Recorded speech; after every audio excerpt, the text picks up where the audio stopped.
Good morning, and welcome to Connections Radio Show, where we talk about ideas that matter. I'm glad you've made the connection and are with us today. I'm Laurie Fitz, your host, and the goal of our show is to explore a wide range of topics that challenge us to see ourselves, our community, and the world around us that get us thinking, get us talking, get us wondering, get us connected, and perhaps inspired or challenged to do just a bit more because we made the connection. Our topic today is mindless behaviors. How do they get in the way of sharing our voice and fully living our story? Well, we have Beatrice Adenodi, who will be with us today. She founded Mindless Behaviors. She did this in 2014 after a tough transitional phase that led her to reflect on relationships, faith, and career. Feeling powerless and invisible, she discovered that she'd been ignoring her own voice and reacting without thinking in difficult situations. Beatrice set out to reclaim her power. As she grew into her voice, she realized she wasn't alone. She recognized the impact of her newly reflective mindset that it can make on society, and she developed an innovative new approach to guide others to find their own voice. I'm very excited because Mindless Behaviors was born, and we have a new book that's be coming out by Beatrice. It's called Mindless Behaviors, Breaking Through Unseen Barriers. Welcome, Beatrice. Thank you. Thank you, Laurie. I just have loved getting ready for this show and reading all your websites and thinking about what you've put out there. Mm-hmm. And the first question that came to me is that you've sort of hinted that something happened in 2014. Yes. And I'd love to hear that story. Oh, my God. That year was a really peak year for me. It was like the pit, like my ultimate breakthrough. So it started like I was working a contract, and I was working 90-hour weeks, and I wasn't getting a break. I had an ex that was trying to come back, and I had my other business, Mirror Inc., and I was in this crossroad of like, should I like fold it or should I keep going with it? And the Mirror Inc. is a marketing. Yeah, so Mirror Inc. now is a business consulting firm. Mm-hmm. So I've done a lot of event production, a lot of marketing, and a lot of special events. A lot of special events as well. Even till today, it's kind of pivot because of my mindless behaviors. So with it, that I had all of that going on. You had a lot of work. You were overbooked. Yes. 90 hours, and something crashed. Yes, I crashed. I crashed hard. And it wasn't – it was a very moment. I after work, I actually met up with some friends. And I went to my ex's house, and I wasn't supposed to be there, right? Mm-hmm. So they were egging me on to go, like, no, you should go, you should go, you should confront him and stuff like that. And, like, he shouldn't treat you like this, he shouldn't do this, and he shouldn't do that.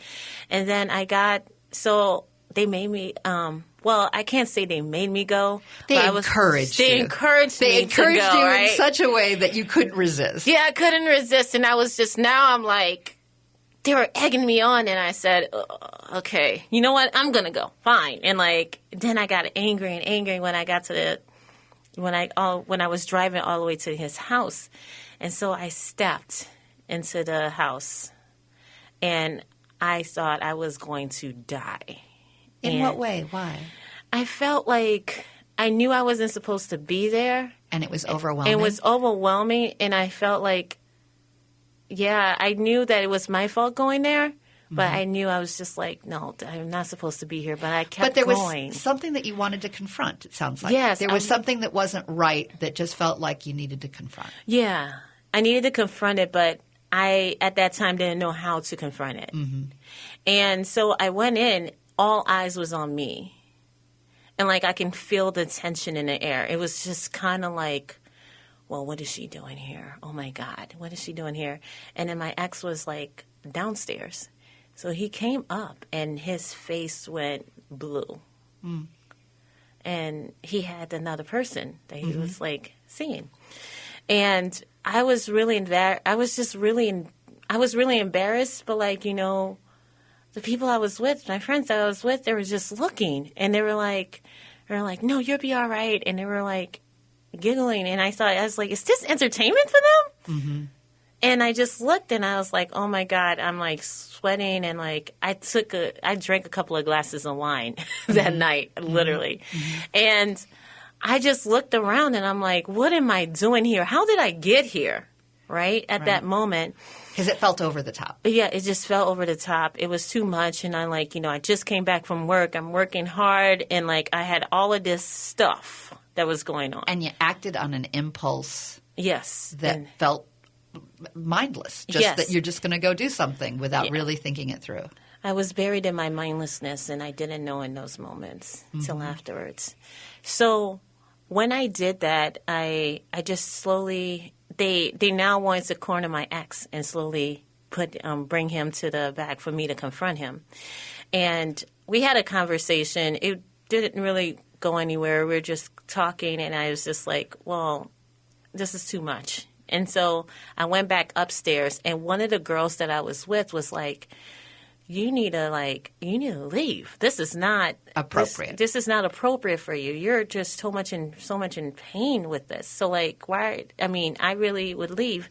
And so I ran and I went and got some fresh air, and then I hopped in the car and I drove home as fast as possible.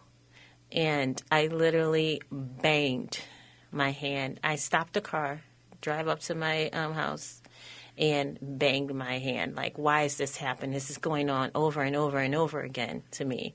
And I broke my glass watch. It was my favorite glass watch. And it literally just shattered. It was almost like shattered right in front of my face. And when it did, it was almost like my time and my perception of my view of things just shattered at that moment. And something came over me, and I knew something has changed. And you knew you wanted to live differently. I knew I wanted to live differently. I just didn't know how I'm going to live differently. And so when that happened, I just went to my room, threw myself on the bed, and then I had this quote from a cousin from the East Coast, and they sent a biblical verse. I can't remember the verse right now, but it was basically saying that you need to divorce all of this in the brink of your miracles. Say it one more time. That you need to what? Divorce all your pain in your brink of your miracles. Divorce all your pain on the brink of your miracles. What amazing, yeah. So, yeah, it was, I forgot the biblical verse. I always say it, but I can't remember it right now. But it gave me much of a deeper awareness. And I knew that at that moment I was going to be okay. Mm-hmm. But something has changed. Mm-hmm. There was a shift. Yeah, there was a shift. And, so I woke up the next morning, and then I was just kind of like angry at him. I was angry at the world. I was like, literally like, why me? Why is this happening? Mm-hmm. And each day progressed. My thoughts were getting lighter and lighter and lighter about the situation. On day 7, I actually called and apologized to him. Mm. Because that journey of awareness, it started to each day was on layering onto the 7th day. I was just like, this is my fault. I need to hold myself accountable for this, right? Why did I have to allow that situation to happen if I knew that was going to make me feel a certain way? You use the word awareness, and you use that in your website as well. Mm-hmm. To be aware is to acknowledge your human condition, your place in the world, and how you influence it. Yes. Is that part of what was what emerged in those days is being more aware of your place? Yes, it's very important. And I lost my condition. I lost mm-hmm. where I was in there. And with me losing that, I started to give my power away to different things that I knew that didn't serve me, but it's just that I didn't had a grasp of what my condition is so I can get to the next level. How am I going to take myself higher? And I'm fascinated with your sense of your voice. Mm-hmm. Tell me about that. What do you mean by your voice? My voice is my story. My voice is how I feel. My voice is my identity. My voice is my power. Everybody has power. And I needed to stand in my own power and find that for me. And not have someone else tell you what to do. Yes. And get goaded into something that you'd feel uncomfortable. Yes. Being swayed by a lot of different, emotions, and in the moment it feels good, but it's not who you are. Yes. Is your voice part of who you are? Yes. It's your authentic self. It's like the core. And help me understand how you think of the voice and the story, how that is intertwined. I feel like the voice is the story. It's just basically said in a different way. Mm-hmm. It's like it's your book. And like I always say, I always have these books, like we're the magic book. And like we're all the magic within, right? And we have the ability to write any type of chapter we want. It can be long, it can be short, it can be sad, it can be happy, it can be your book can be anything you want it to be. But I feel like the book that I had was everybody's perception on how life was versus my book. So you were reading other people's books. I was reading other people's and books. saying it was and thinking it was yours, but not realizing you had a different book that was inside you that needed to be looked at. Yeah. And it seems like you have to also in your website you talk about sustainability and leaning into discomfort. Did you need to lean into that painful experience to realize that you had a book? Yes, I needed to lean into that painful experience to know what I am capable of. And sometimes that breakthrough comes at different aspects of your life. And that was my breakthrough that wait a minute, I need to step back and reevaluate my life as a whole. What am I doing? This is not working. I need to reevaluate everything. So after that happened, I realized it wasn't him. And it wasn't my ex. It was actually my whole life I was giving my power away. My whole life I was basically reading other people's books but not my own. My whole life I was sitting on the sidelines showing up for a life that I thought that I wanted, but not my own life. And with that, I've got to take a break. I wish I didn't have to. I wish we could just keep going. But I do need to take a break and thank all of the wonderful advertisers that support our show. But we're going to continue our conversation with Beatrice, and we're going to look at how that can build community. What does it mean to explore all of these mindless behaviors? And is there a difference between reactive and reflective? And we'll talk about that at the next segment. So stay with us. We'll be right back.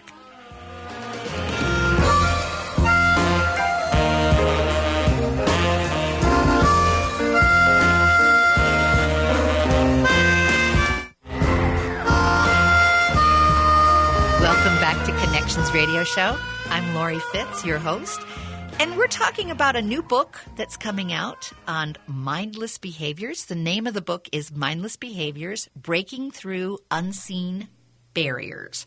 And I have the author with us today. Her name is Beatrice Odenodi. And she is going to be sharing more. If you missed the first segment, I encourage you to go to our podcast and listen to the first segment, telling about how her story got her to the point where she realized that she needed to do something different, that she wanted her own voice, and she wanted her own book, and she wanted her own story. And she learned by doing this, by some of these breaking through of these barriers, she's helped others as well in their journey of discovering their voice. So welcome. So glad you're here, Beatrice. Thank you. So all of this ultimately is about creating hope, isn't it? It is. It is. And that's kind of like the overall vision, is to create generations of hopeful people. You don't feel like there's a whole lot of hope right now? I think that we have many dark moments and there isn't a lot. And I think that it's rooted into our systems to think a certain way and to react to things in ways that it's kind of mechanical versus really stepping back and being more reflective in that situations. Tell me how you view being reactive versus being reflective and how that shows up in our world. Reactiveness is more of being on autopilot, constantly doing things that it's not really serving you, but you know that you feel like you have to do it. It's like a responsibility. It's almost like a list of tasks that you're like, oh, I got to just go do this. And then, okay, you're going step one, step two, step three, and even like the 9 to 5 jobs, right? So you're doing this and time going by and without even like stepping back and saying, is this what I really want? Am I happy? Am I really happy with this? Am I giving all of my potential in this? Or am I just feeling comfortable and feeling safe and I don't want to rock the boat because I have enough of what I need? Yeah, it's almost staying in those boxes that you don't even know like you're in sometimes. And like you're not even looking at anywhere else, but like you're just looking at that straight road and you're like, okay, I'm just going to walk. Well, that's the life for me. And I feel like that's kind of like what we were born into. We were born into that type of game, like that type of autopilot. And like, hey, we're supposed to go to school. We're supposed to do this. We're supposed to have kids at a certain age. We're supposed to have we're supposed to take care of our family, do this, do that. And everything was in turn, it's all about providing for the external world, but not the internal kingdoms that we live in. And when you start to become more reflective, you start to look at things from a different lens. Like, well, why am I doing this? How did I get here? Is purpose part of that too? What is my purpose? Yeah, what is my purpose? And like the purpose is really powerful because you have to really go within and like take an audit of your life and read that like what have I done and what do I like to do? What brought me joy at one point and what actually I didn't really like, but I just kept doing. And what I say is that it's very interesting. We actually always do things that we don't love.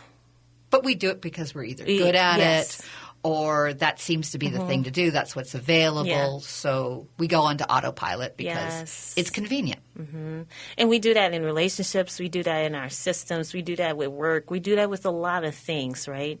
So what we love, we can't commit to. And what we don't love is what we commit to fully, which that is kind of backwards.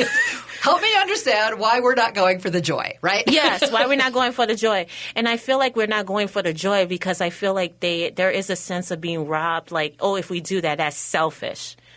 But I feel like if we're vessels and we're supposed to, like, our work and our passion is supposed to be part of us. No, I think that you should do what brings you joy because the joy is basically infectious. And being in a state of joy, things come more easily. It does. Well. It flows easy. But discovering what the joy is can be hard because, again, are we worthy? There's a lot of self-doubt. Women have a lot of internal monologues about doubting that joy and that inner direction. Why do you think that is? Because of the oppression. I feel like we were second-class citizens for so long and that we were, oh, you're too emotional. Oh, back in, it wasn't that long, 50 years ago, they were like, oh, you need to be in a house. You got to do this. You got to do that. And then, like, there wasn't a voice. And then, like, the reason why we have this self-doubt is because of that. Like, because of those constant, like, teachings of you have to be this way, right? So there was some kind of a model that we were supposed to, work towards being this subscribed version of what women should be. And men the same way. You need to be macho. You shouldn't cry. You shouldn't do this. You shouldn't do that. And really limiting. Really limiting, right? You're supposed to support. And like that basically created the barriers and the miscommunication between men and women and not being able to communicate. So tell me about how this ties into emotional intelligence, you think? So emotional intelligence, to me, is being able to regulate your emotions and being able to channel it in a different way that is constructive. And when I say that, is with our daily actions, world is so reactive, right? We're constantly reacting to different things. And being able to step back and reflect on what's actually going on. When somebody make you mad, we need to step back and say, why are they making me mad? What's it being ignited in me? Yeah. And why am I reacting? Yeah. Instead why am I of reacting? falling into the reaction. And then instead of stepping back, definitely reacting in that way. So, yeah. So as you're trying to be more reflective and taking a pause, and actually kind of living in that emotion versus just being reactive, what happens? What happens in that pause? That pause is the discovery. You start to discover things that you never thought that you'll see. You start to break through those unseen barriers, and like things that were invisible start to become visible. And you're like, wow, I didn't know I can write a book. I literally, I was like, I'm going to write a book when I'm in my 50s or 60s, or even when I'm older, maybe write a memoir. And then it started flowing through me. Once I discovered it, things my life started to shift. It was a beautiful destruction, but but it started to shift for the better.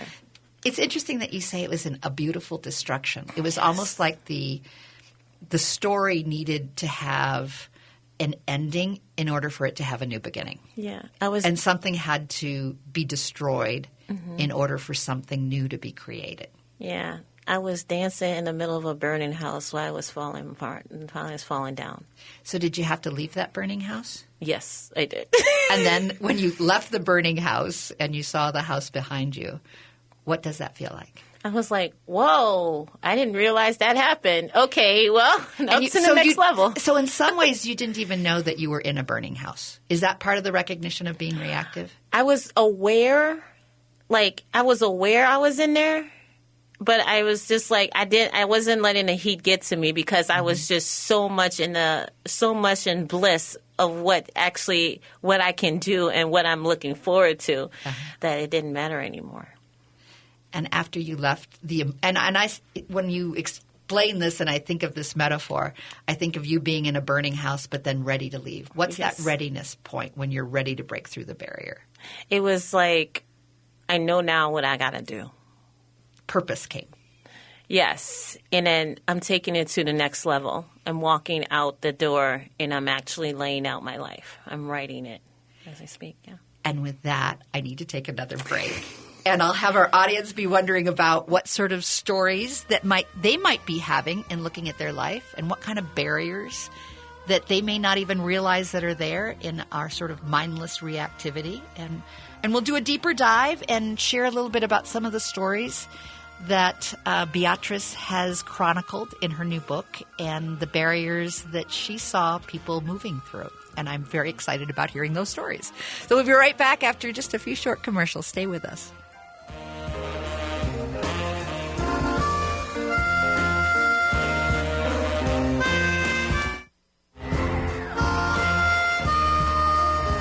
Welcome back to Connections Radio Show, where we talk about ideas that matter.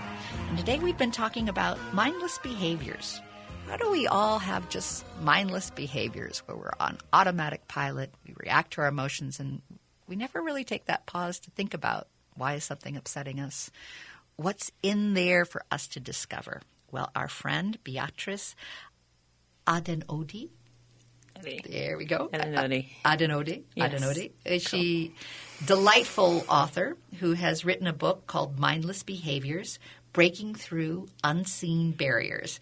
And we've been talking about her own story and some of the negative cycles that she was experiencing, and the importance of really good communication, ultimately, of breaking down those challenges and reframing it. And ultimately, we want to generate more generations of hopeful people. And I love the idea that communication can be the key to creating more hope. So in this segment, I'd like to kind of move back a little bit and tell us about Mirror Inc. You shared in the very first segment that you'd started this company, and it's kind of a full circle. So tell me about Mirror Inc. and what it does, and then let's move into the art of communication. Cool. So my company, Mirror Inc., is a marketing consulting firm. We specialize in strategy, planning, and logistics, branding, marketing, business plans, and, of course, events. So one of the biggest things that we do, I know 2020 had brought a lot of fun challenges, is now we create lifestyles, not careers. So we're like working with small businesses and entrepreneurs and helping them being able to create that balance in their life. I absolutely know that being an entrepreneur, your work can become overwhelming and you can get mindless in just constantly doing and not stopping because you're afraid of, well, I got to keep going on this project because I don't know when the next project's going to be coming. Mm-hmm. So that's unhealthy. Yes, and I utilized a lot of my mindless behaviors practices from the program and also the book into my Mirror Inc. So mindless behaviors is my life's work, and I brought it into my Mirror Inc.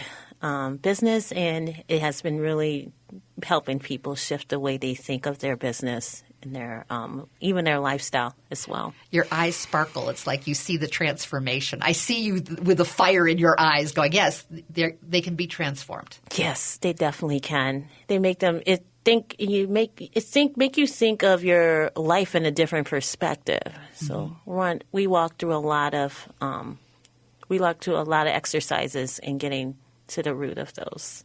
Well, tell me about some of the stories that you share in your book. Yes. And the barriers that you saw and some of the communications techniques you use to help people look at getting through those barriers. Okay, so one of my favorite stories in the book is called The Mask We Wear. And that my character was a politician, and he actually didn't tell his wife that he's going to resign. And he just wanted to just walk away. He just totally walked away from the political realm to be an artist. And he always wanted to do it. And he just got into these loopholes, and he was going on that autopilot mode, reacting to things. And then one day he had an accident, and then it shook him. And it shifted his life. And he didn't tell his wife because he was embarrassed, and he didn't know how to say it. And one day he broke it to the world before he broke it to his wife. So it was very interesting when I was writing it. With the mask, we wear many masks on a regular basis, and I needed to I address that, and I did myself to our families, to our friends. So I thought that some of the tips that I did say in the book is that, like, make sure you step back and understand how you're getting there, like understanding where those faces coming from, but knowing that those different faces that you wear on a regular basis are all aspects of you. Right. And how do you package yourself to bring to make have a sound identity? So, a mask almost sounds like here is the actor role. Yes. That you're playing in this scenario. Mm-hmm. And you can play one actor role in one scenario and a very different actor role in another scenario. They're both you, but the scenario almost calls for a certain part to be played. Yes. Until the part becomes uncomfortable. Yes. And the part isn't fun to play anymore, and it feels limiting, or you've been cast in that role, and in that role it no longer feels like you're expressing all of it, and you're almost being punished for not playing the role correctly. Yes, and that's true. And then you see, the thing is that the mask can be good and bad depending on the situation and environment you're in. It could be really bad if you're not aware of your mask. Right. You're aware of the many faces.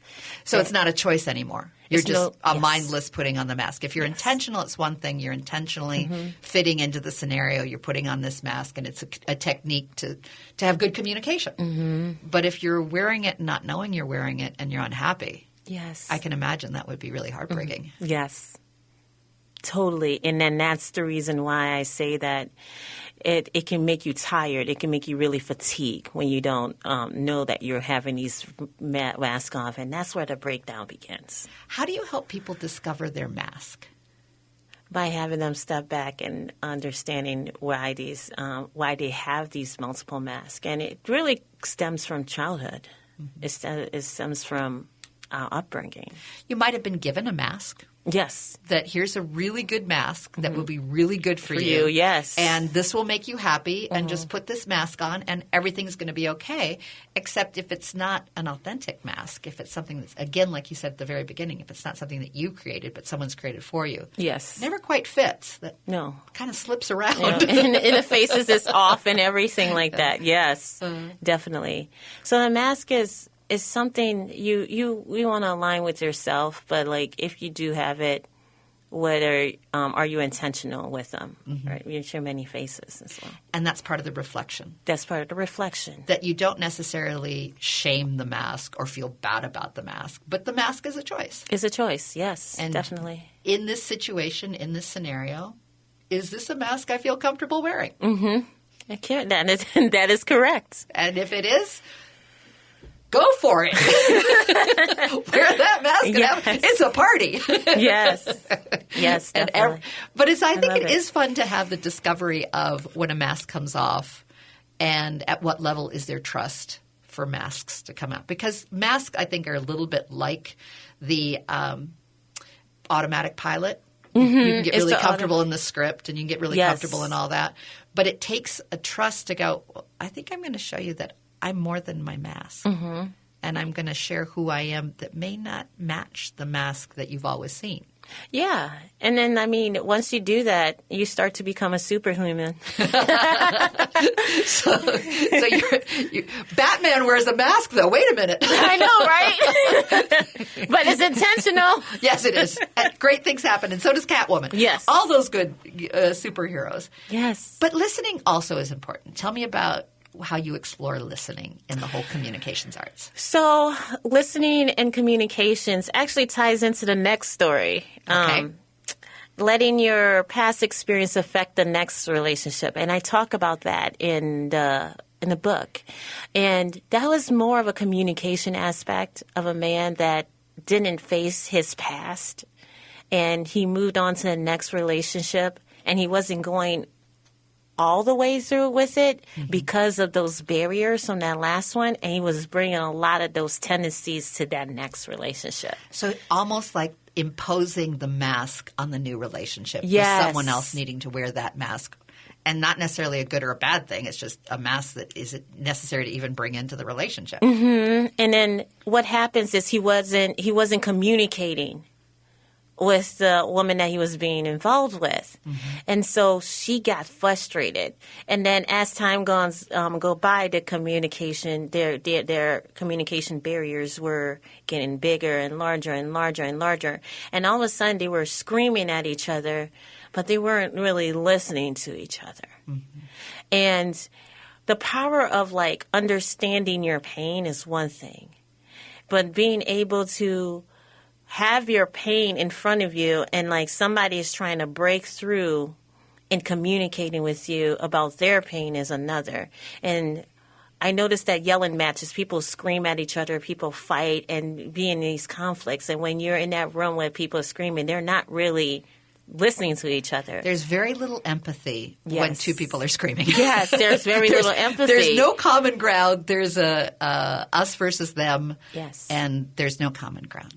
And empathy, I think, requires common ground. Yeah. And what I notice, even in overall, is that people, we're not actually good listeners. We listen to respond, but not listen to hear what the person is saying. So when we do that, we miss things. And when we miss things, then we start to these different miscommunication happens. And then we spiral into some of these barriers that we create. So listening is actually a really important tool that we really don't master a lot. I think also when you come into a situation, you may have already created assumptions. Yes. So when you have those assumptions, there's no need to listen because you can rest on, well, this is what I'm assuming, and so now all I'm doing is waiting to talk. Yes. If you turn that around and take that reflective moment and not just do an automatic pilot of what you want to say, but really connect with what the person is saying to help it move forward the next idea or explore the idea and play with the idea a little bit more. That's a different kind of vulnerability. It is. It is. And, you know, vulnerability is one thing that we shy away from. And like, you know, now in this, especially with 2020, we're starting to explore what vulnerability really means and breaking down those walls and actually really expressing how you feel. So, yeah, vulnerability is one. And what's another? It sounds like you have another on the tip of your tongue as well. Is basically being able to express your emotions and being open with it in a constructive way. So it goes back to that emotional intelligence. And all of it is like, how are we connecting with each other? How are we emotionally regulating ourselves? And how are we really being vulnerable, even with even with our close circles around us? So we need to start asking ourselves those questions. Also comes back to me when I hear you talk is about pain as well. And how are we okay sitting with our pain and sitting with someone else's pain and allowing that to happen without running away from it, without trying to turn it into something else, but just have that moment, because I think there's some discovery in the pain, that's when other actions occur and that's when purpose can come out. And sometimes pain keeps us in these reactive modes. But when we just start to discover, we start to become reflective and insightful. So like really like being able to sit with our pain will not have us pass these experiences to these different relationships, you know. And expectations. And like not being able to just expect stuff for ourselves, but not expect from the external world to like teach us like, hey, you know what, I'm owed this. No one owes you anything. You need to come into your power, you know, and hear your voice and be able to follow your voice, follow your passion, and create your story. Yes. And we're going to talk more about her wonderful book, how we examine our mindless behaviors and what choices can we make for ourselves, and how do we discover our voice, and how do we live in a powerful story. So stay with us. We'll be right back.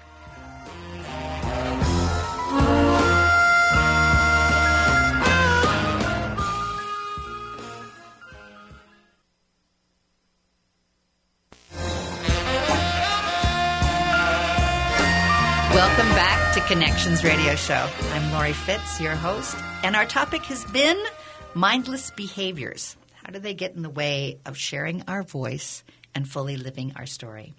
And we have Beatrice Adenoti. Oh, you're good. There we go. Yay. And she has written a new book that I would love to have folks buy. Go out and buy this book. It's a great book. Mindless Behaviors, Breaking Through Unseen Behaviors. And to get that book, the website that you can go to is mindless-behaviors.com, and then there's a /the-book. And I know that if you buy before a certain time, you get a special gift, right? Yes, you get a special gift. How long do they have to get the special gift? You have to, pre-sales began August 10th, so you have till October 1st. Okay. Midnight, October 1st. You should get your special gift. Everyone deserves a special gift. Yes, and you can get a special gift. It's going to be really good. And we've been talking about mindless behaviors, looking at the difference between reactive and reflective, understanding our emotions, owning our voice. Do you have some tips for people to think about in terms of if they're at that place where they're realizing, I got to change up some things? I mean, we're all spending a little bit more time being reflective because we're dealing with COVID-19. Yes. And some people are going crazy. But others are taking this as a time to go, okay, I do need to stop. And when we start moving back towards a world where we don't have to always be in masks and we have vaccines and we've got ways to handle this disease in such a way that we're no longer having this fear and behavior that seems to separate us, what are some things that we can prepare ourselves for this new world? What sort of things can you give us tips on to be able to look more squarely while we have this time out about our behavior? Yeah, there's a lot. One of the things that I would say, the first thing first tip I would say is step back and go in and understand what you're experiencing. And like really take a real audit of your life and really understand, how did I get here and what am I experiencing right now? And you might be afraid doing this. Yes. So just acknowledge that this feels a little – everyone should just acknowledge, I feel a little scared doing this, but what the heck? I've got a time out. Yes. So why not just get to know me and be able – not feel selfish about getting to know me. Yeah, and start to we all creators. We all creative. Mm-hmm. So what type of creative outlet can you do as you're doing that reflection and as you're stepping back? Are you journaling? Are you painting? Are you creating a mask to look at? Yes, yes. So there's so many different ways to be creative. So what is your creative outlet? It could be exercising. Mm-hmm. It can be doing really different things. Whatever works for you, do that. And when you're doing that, I believe when you're doing something creative or you're doing something physical, your internal monologue, your more authentic voice comes out because you're relaxed. Yes. I think it's when you're stressed and you think that you need to do something and you're pushing yourself that you don't hear your own voice. And that is correct, yes. And one of the second tips is listen to your voice. Listen to you. What are you saying? What negative self-talk are you saying to yourself? And how are you going to switch that up? And how can you take what's been negative and take it and switch it up, turn it into something that motivates versus depresses you? Yes, yes. And I do say turn off the news, but I know that we need to be informed. Yeah, and we have to vote. Yes. Just saying. Yes. So just take time for yourself. Yoga.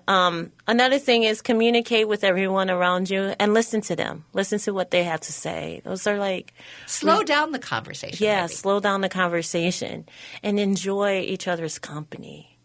Really enjoy each other's company. And instead of maybe feeling bad that we're in this time, that we're in lockdown, what is the beauty in the lockdown? Is there beauty? Is there something about discovery and taking time with each other that we may not have ever had this opportunity if we hadn't all, as the world needed to do, just shut down?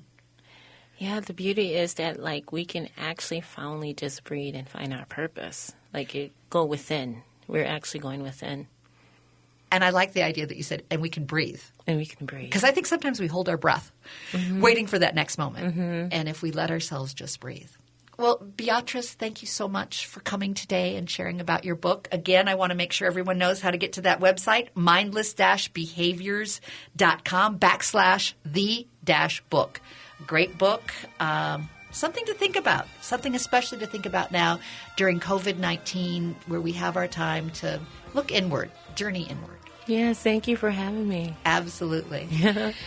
Our voice is our story, and our story gives us a sense of our power and purpose.